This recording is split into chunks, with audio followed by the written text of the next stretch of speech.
um, with my friend Alex, and it's natural light. I did not use any flash on this portrait, so she's kind of faded out. And so I had to do some work to act like I had a flash that day and bring back the details in her face so she becomes the prominent subject in the image. And so this is my kind of crazy after, but this isn't, I wouldn't normally have everything purple, but this was just kind of a fun way to show you all different kinds of things that we can do. So the first and most important thing in this image, which I'm not going to open the original because it's a huge raw file, but in this image originally, back here is a building. And back here is another building. So I don't know if you can kind of see, but I filled that area in. And how I filled that in was by working on the background directly. So this is a weird hack trick that I wanted to show you guys because it's really the first thing you might want to do in an image is to clean up your background and try to use some of the new content aware skills that the artificial intelligence in Photoshop can do now. It's almost magic. And so you would take this patch tool here. It looks like a patch with threads on it. And if you click on that and you circle the area that you want to hide in your image, and this only works on the patch tool can work on any layer that has content in it. But on the background, you can do this cool thing where once you've selected it, you click backspace and a pop-up box is going to come up. I hope, if it's not freezing. There we go. Can you see, not if you can see the pop-up box. Okay, so in that box at the top, it says contents, and you want to make sure that that drop down says content aware. And you don't have to touch anything else in it. You click OK, and it's going to use information from the picture to try to decide what to put there. And a lot of times this works really well. The artificial intelligence can actually read like where you want foliage. Sometimes the colors are a little wonky and you can fix that with a quick paintbrush. But if it's probably going to take a long time to do, but it will fill it with probably these leaves up here. I'm going to click, it's running a little slow because it's a lot of information in that. There's like 20 layers in this file. So I'm going to cancel it. Or maybe not. No, it might work.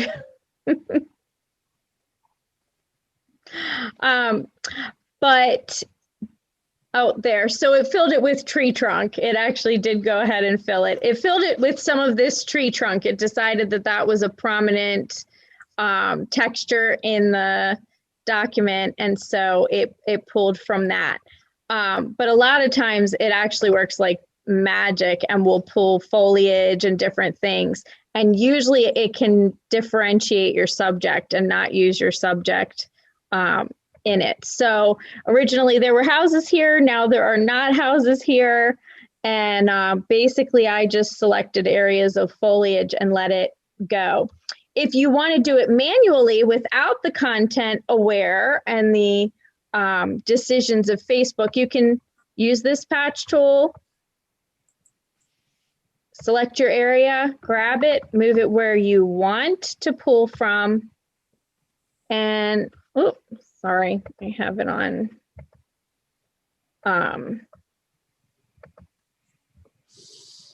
It's dragging a little slow, so bear with me.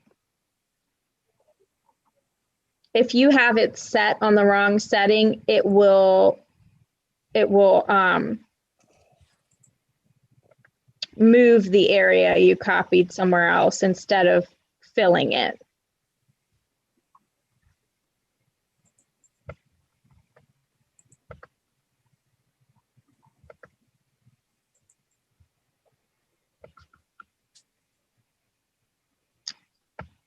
So you can see it kind of messed the colors up and it pulled this tree area. But if I were to take a green paintbrush and paint in some color there, I could color correct that easily, but the texture I needed would be there.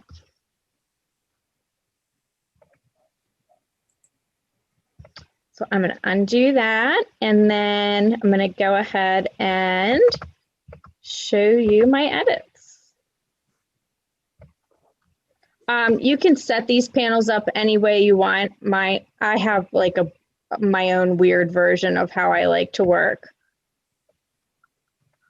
So over here, I'm working in the layers panel, and one of the first things I like to do is go in and use a healing brush. And what you're going to see when I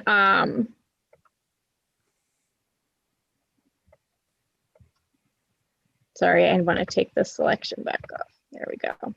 What you're going to see when I click this layer on is that I cleaned up a lot of little flyaways on her hair, and I'll zoom in so you can see that. So I use this cool little tool. It's a healing brush, the spot healing brush tool. And it, sorry, it's running slow again. It will go in and clean up all these little flyaway hairs on her face, the little thread that's coming off the sleeve on her shirt.